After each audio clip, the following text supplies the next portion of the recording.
தளபதி விஜயன படத்துல நிறைய கேரக்டர் சூப்பரா நடிச்சிருப்பாரு. அதே மாதிரி பார்த்து நம்மளும் நடிக்க ட்ரை பண்ணிருப்போம். அந்த மாதிரி நமக்கு பிடிச்ச காமனான 3 கேரக்டர்ஸ் என்ன பார்க்கலாம் வாங்க. தேர்டா நம்ம கில்லி படத்தோட விஜய் தான் இருக்காரு.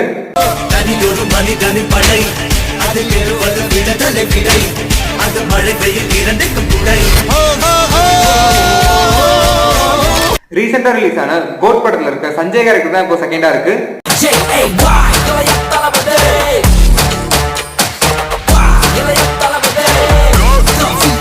ஃபர்ஸ்ட் பிளேஸ்ல இருக்குன்னு பார்க்க முடியும். மறக்காம நம்ம சேனலை சப்ஸ்கிரைப் பண்ணி லைக் பண்ணிட்டு போயிடுங்க. ஃபர்ஸ்ட் பிளேஸ்ல நம்ம நிறைய பேருக்கு கனெக்ட் ஆன மாஸ்டர் படத்துல இருக்க ஜேடி தான் இருக்காரு. உங்க வேலையை நீங்க பாருங்க, என் வேலையை நான் பார்க்குறேன். சார் இந்த கருமத்தை கொஞ்சம் ஆஃப் பண்ணிக்கலாமா? அப்படின்னா நான் கண்ணாடி போட்டுக்கிட்டோமா? உங்களை கனெக்ட் ஆகிற மாதிரி வேற என்ன கேரக்டர்ஸ் விஜய் சார் இருந்ததுன்னா மறக்காம கமெண்ட்ஸ் கமெண்ட்